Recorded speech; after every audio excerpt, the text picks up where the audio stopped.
অনেকেই এখন কাজ টাজ পাচ্ছে না, যার জন্যে কী করছে, গিগ ওয়ার্ক চালু করছে। আমরা যে কাজটা করছি এটাকে বলে গিগ ওয়ার্ক।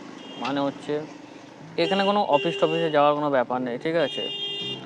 তো যখন অফিসের ব্যাপার নেই তখন আমরা হচ্ছে অফিসের এমপ্লয়ও নেই, আমরা কোনো অফিসের এমপ্লয় বলতেও পারবো না। আমাদেরকে কোম্পানি নতুন একটা নাম দিয়েছে, সেটা হচ্ছে ডেলিভারি পার্টনার। কেন জানো? ভারতের আইন বলে, শ্রম আইন বলে একটা কথা আছে, সেখানে তুমি যদি তোমার এমপ্লয়কে রাখো তাকে একটা বেসিক পে করতে হবে। সেটা কোম্পানি করতে চায় না, তাই জন্যে কোম্পানি চালাকি করেছে, চালাকি করে একদম আমাদেরকে ডেলিভারি পার্টনার করে রেখেছে, ঠিক আছে। আমাদেরকে তারা এমপ্লয় বলেনি, পার্টনার বলেছে, যাতে ওদেরকে টাকা পে করতে না হয়, স্যালারি দিতে না হয়। স্যালারি দিতে হয় না, মানে তোমাকে কোম্পানি যেটা দেবে না সেটা হচ্ছে হেলথ প্রোভাইড করবে না, ঠিক আছে। তার মেডিকেল দেবে না, ঠিক আছে। স্যালারি দিতে হচ্ছে না, মেডিকেল দিতে হচ্ছে না, তোমার ইন্স্যুরেন্সের কিছু দিতে হচ্ছে না, প্লাস তোমাকে বোনাস দিতে হচ্ছে না, ঠিক আছে। তোমাকে সরকারি দিনগুলো ছুটি দিতে হবে অবশ্যই, এমপ্লয় হলে সরকারি যেগুলো হলিডে আছে সেগুলো দিতে হবে, ঠিক আছে। তো কোম্পানি খুবই চালাক আছে। কোম্পানি কি করেছে, তোমাদেরকে পার্টনার বানিয়ে দিয়েছে। পার্টনার বানিয়ে নিয়ে একদম মানে খুচরো পয়সা বলে না, খুচরো পয়সা তোমার হাতে ধরিয়ে দিচ্ছে, ধরিয়ে দিয়ে তোমার বাইক, তোমার তেল, তোমাকেই ড্রাইভার বানিয়ে ওদের কাজটা করাচ্ছে। এবং তোমাদেরকে পার্টনার বানিয়ে ওদের যে বোনাস দিতে হয় সেটা দিতে হচ্ছে না, ঠিক আছে। তোমাদেরকে হেলথের কিছু করতে হচ্ছে না, ইন্স্যুরেন্স করতে হচ্ছে না, তোমার নিজের দায়িত্ব তোমার ওপর ছেড়ে দিয়ে কোম্পানি একদম তোমার দিয়ে তার সমস্ত কাজটা করিয়ে নিচ্ছে। তো এই স্টার্টআপগুলো খুবই আমাদের ভারতে এখন জনপ্রিয় হচ্ছে এবং আমাদেরকে এইভাবেই শোষিত করছে, এক্সপ্লয়েট করছে বলতে পারো, এক প্রকার এক্সপ্লয়েটই করছে। তো কেউ কিছু বলার নেই, ঠিক আছে।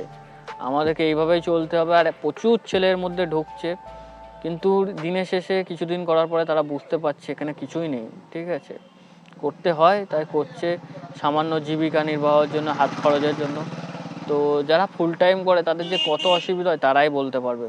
তো যারা করবে ভাবছো তারা একটু ভিডিওটা দেখে নাও, বুঝে নাও যে এখানে কাজটা কী আছে, কী কী বেনিফিট আছে। অবশ্যই তোমাকে এখানে কোথাও যেতে হবে না, কোনো কোয়ালিফিকেশান লাগছে না, জাস্ট তোমার ড্রাইভিং লাইসেন্সটা আপলোড করে দেবে। আপলোড করার পরে তোমার ডকুমেন্টসগুলো আপলোড করার পরে অনবোর্ডিং হয়ে যাবে। তো তোমাকে চাকরি করতে গেলে কোথাও পয়সা দিতে হয় না, কিন্তু এখানে অনবোর্ডিং হতে গেলে তোমার টাকা কাটবে ভাই, 1800 টাকা অনবোর্ডিং ফি। তাই জয়নিং ফ্রি, কোম্পানি এইভাবেই বোকা বানায় যে জয়নিং ফ্রি কিন্তু অনবোর্ডিং করতে পয়সা লাগবে। মানে তুমি কোম্পানির সাথে যুক্ত হয়ে যাচ্ছ ফ্রি, কিন্তু কোম্পানি তোমাকে প্ল্যাটফর্মের উপরে দাঁড় করিয়ে রাখছে, তোমাকে অর্ডার দিচ্ছে, তার জন্য তোমাকে 1800 টাকা পে করতে হবে। তো এটা অবশ্যই মাথায় রাখবে, মাথায় রেখে এই কাজ করবে, ঠিক আছে। তো আমরা তো এখন খুবই সৌভাগ্যবান, আমাদের টাকা কেটে গেছে, কেটে গিয়ে আমরা কাটাচ্ছি কোম্পানিতে সুখের দিন। তো এবার আমরা তোমাকে বলবো যে পুজোর সময়, হ্যাঁ তোমরা বলবে তো পুজোর সময় তো বোনাস দেয় কোম্পানি, তাহলে তুমি কেন বলছো বোনাস দেয় না? হ্যাঁ বোনাস দেয় কোম্পানি, বোনাস দেয়, ইনসেনটিভ বোনাস দেয়, স্পেশাল বোনাস দেয়, ঠিক আছে। কিন্তু পুজোর সময় ভাই তোমার যে জোন আছে সেই জোন থেকে 8-10 কিলোমিটার দূরে পাঠাবে। তুমি 7টা থেকে কোম্পানি চালু করে স্পেশাল বোনাস, 7টা থেকে 11টা পর্যন্ত 55 টাকা পার অর্ডার এক্সট্রা দেবে, যা অর্ডার হবে তার সাথে এক্সট্রা দেবে। কিন্তু ভাই একটা অর্ডার তুমি রেস্টুরেন্টে যাবে, সেই জাম কাটাকাটি ভিড়, তারপর তোমাকে 8-10 কিলোমিটার দূরে পাঠাবে। এবার তোমার জোন থেকে দূরের জোনে গিয়ে বলবে তোমাকে ডেলিভারি মারতে, পারবে ভাই? কটা অর্ডার মারবে? তোমার ওখানে 25খানা অর্ডার মারলে তোমাকে 2200 টাকা দেবে। কতদিন আগে এই নিউ ইয়ারে গেল তখন এই বোনাসটা চলেছিল, স্পেশাল বোনাস, যারা যারা সুইগি করে অবশ্যই জানবে। 22টা অর্ডার মারলে, এই 25টা অর্ডার মারলে 2200 টাকা, 35টা অর্ডার মারলে তারপর তোমাকে দেবে 3500 টাকা, আর তোমাকে 39টা অর্ডার মারলে দেবে 5500 টাকা। ভাই এই একদিনে দুদিনে কেউ মারতে পারবে 31 আর 1 জানুয়ারিতে? আর দূরে দূরে তো অর্ডার ফেলছে, তোমাকে অর্ডারই দিতে চায় না। নিউ ইয়ারে স্পেশাল বোনাস যখন চলে তখন অর্ডারই কোম্পানি দিতে চায় না। তো যা আমরা এই জিনিসটা ফেস করছি, জানি যারা যারা করি।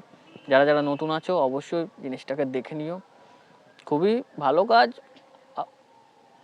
আর কি বলি, বললে আবার কোম্পানি রেগে যাবে। এই 2 ঘন্টা ধরে বসে আছি, কোনো অর্ডার নেই, কোম্পানি এরকমই করে। ঠিক আছে, তো অবশ্যই ভিডিওটাকে শেষ করি এখানে, নেক্সট ভিডিও দেখা হবে আবার।